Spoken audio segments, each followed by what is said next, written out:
Hey, this is Seth at Music Teachers Muse. Tune in Fridays PST at midnight for new episodes. See you there.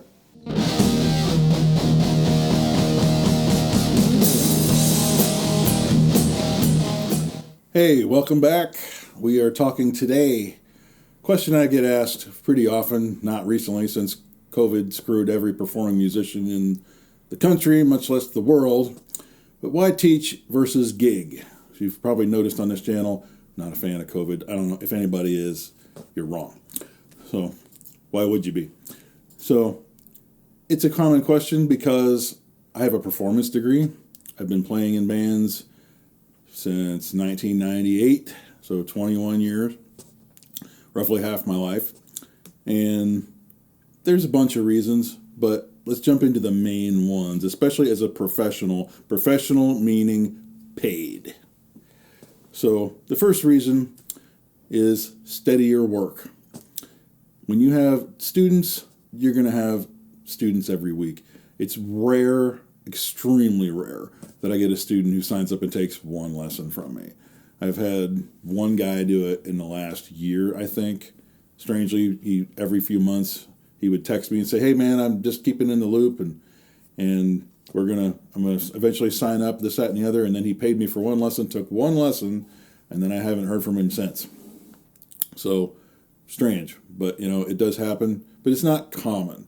So most of the time when you get students, they're going to sign up and you're going to get them for at least a month at a time. And right now, I have a couple students who do every other week, which is not a problem because there's so many gaps in my schedule because of COVID. But, you just do the best you can with what you've got to work with, and you take them when you can get them. But the pay in the work is steady. The next thing keep in mind is you always get paid for students, as we covered in the lesson on what policies and procedures you need to have in place. You always book students only when they have paid to have that time slot reserved on the schedule.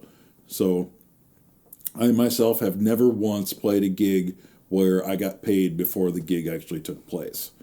I got paid at a later time, but usually the day of the gig, because we don't get paid till we're done playing, and then whoever runs the band gives us I always got paid in cash, gives us the money at the end of the show after we get done loading up or whatever at the end of the night. So the thing to remember about that part of it, though, is that when a gig gets canceled, you don't get paid. It's crap, but it is a thing. So here's a story about that. Like, even if it's a contracted gig, where there's literally in writing, we will play this establishment at this time and this date or on these dates, and this is the amount that we have agreed that we are going to be paid. My guitar teacher, Scott, at the time, late 90s, I cannot remember the name of the place. It was this little tiny bar in Columbia City, Indiana, and they played one weekend there, and the place loved them, and it was like the Universal Bar and Grill in North Hollywood up the street here. It's the size of a shoebox with 10 people in there. It looks full.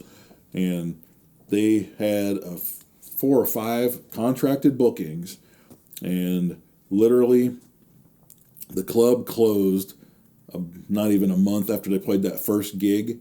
And even though they had contracts that they were expecting, and those were good paying gigs at the time, 4 or 5 of them, how many they booked in a row, the club closed, and they literally were out the money they were expecting. So just because it's a contracted booking does not mean you're going to get paid.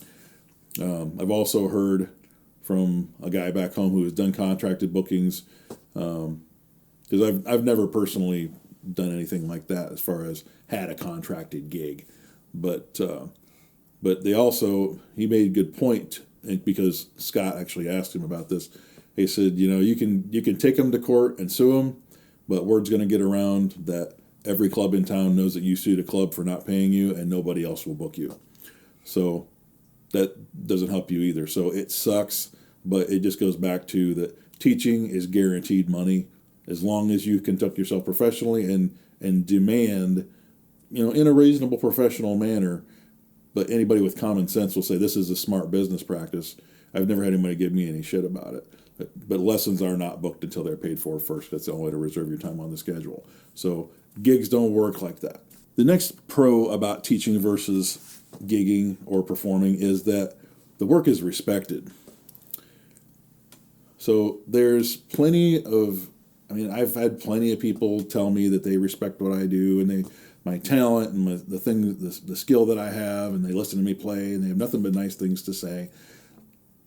But the average person doesn't respect what we do as creative artists to really call it or consider it work that needs to be compensated.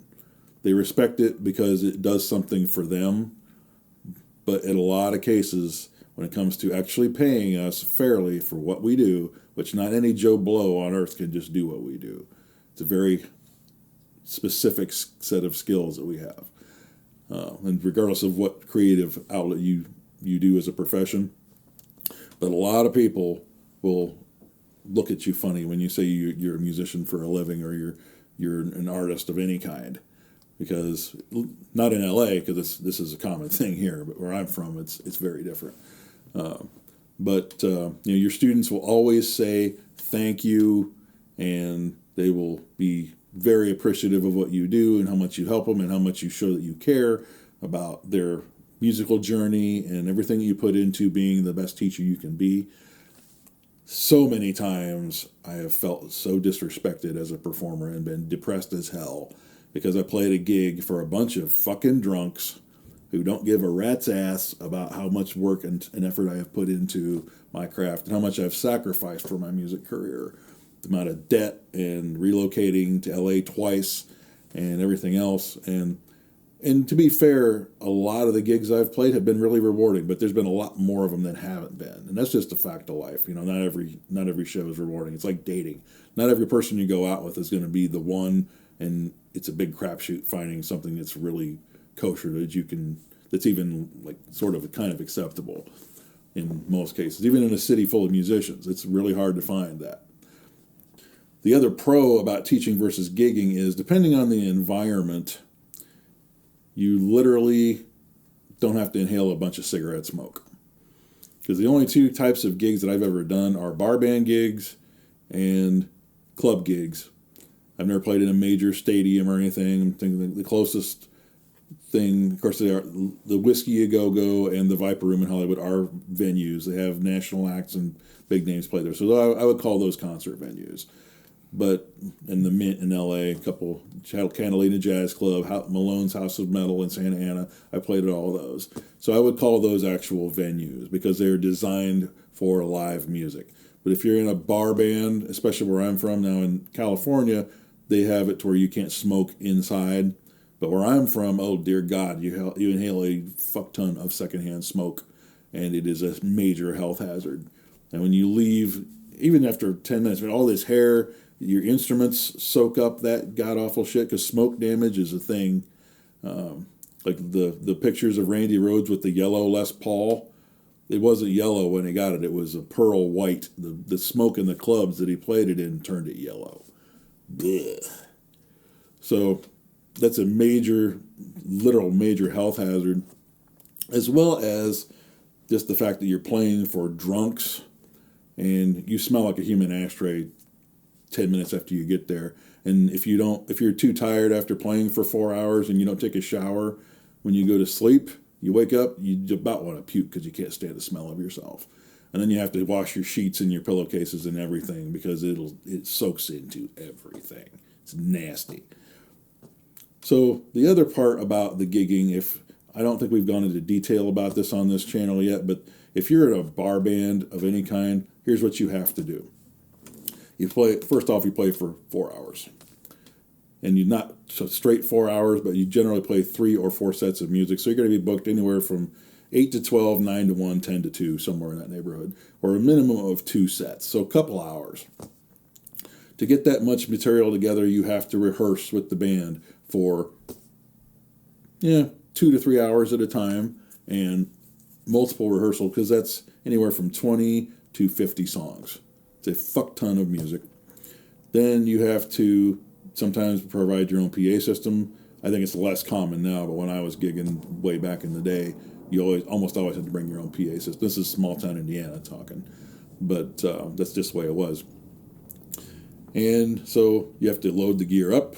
You have to drive to the gig, get there 3 hours early, set the gear up, do the sound check, play the gig, put up with all the drunks and all the cigarette smoke and the jackasses yelling for Freebird and AC/DC and being pissed off that you don't know their favorite song. And then you got the who comes up to you and tells you how they could do everything that you're doing better and wants to give you playing tips. It's like, well, if you have all these ideas, why aren't you out doing your own thing? Fuck you, leave me alone.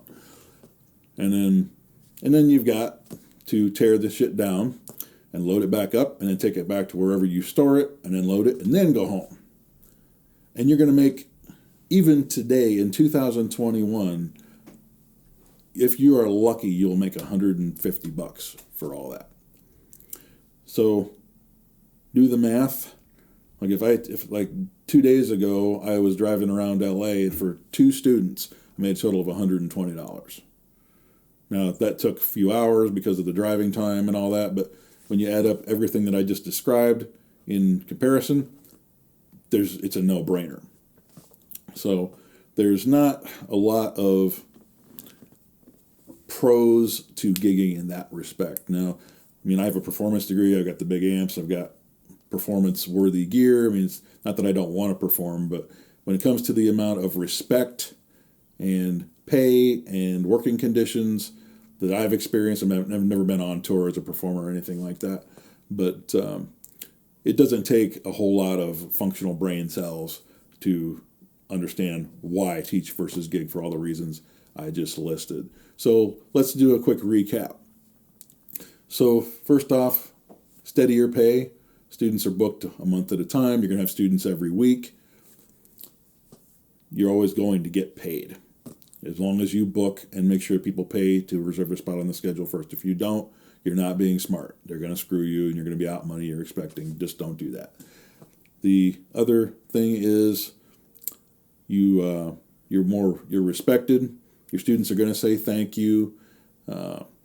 Never had too many clubs treat the bands and artists I played in badly. Or if they did, like one time my band leader got chewed out at the Red Door Inn, wherever that is in LA one time, because we didn't bring enough people in the door. The club sucked, the parking sucked, and just the drinks sucked too. And we barely made any money at all, but that was our fault, you know.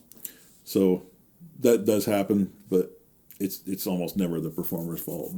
But rarely did I ever have the club people actually be dicks. Usually they bitch to the person who booked the gig before they'll bitch to the actual other people in the band. But it does happen. But the respect thing is a big part of it. You know, you feel a lot more respected as a teacher because you don't have to put up with that shit.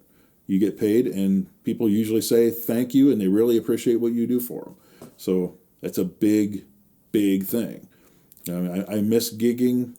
I miss performing live, like most of us right now, if not all of us. But man, do I not miss the shit that comes with a lot of it.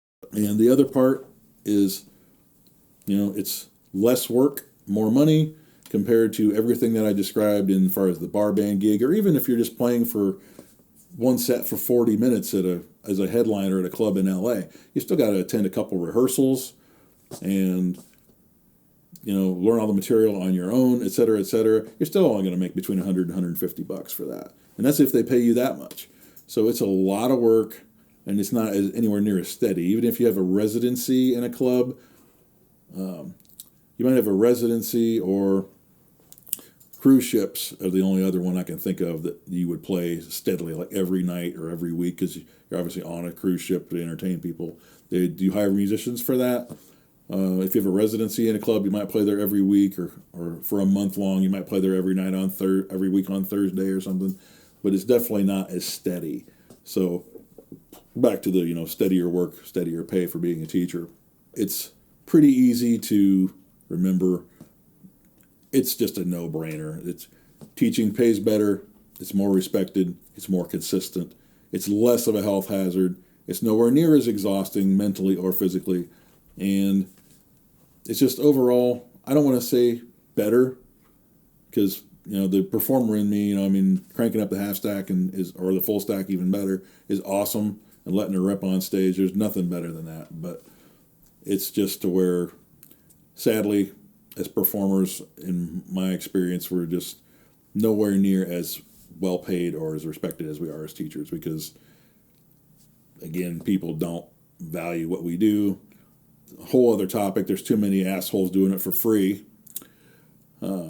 So that makes it people who give a shit about getting paid and really value what we do less valuable in the workforce. But there is just no comparison, and you have to remember that there's so many people who act like it's a terrible thing to have to pay a cover charge to get in to see a live band, because it usually goes towards whatever they get paid. But they'll spend $10 on a watered down shitty beer. So, that's a whole other rant for a whole other time. But it's all stuff that I've experienced. And I'm sure if most of you guys are watching, you've been a musician long enough, you have too. So thanks for tuning in and watching.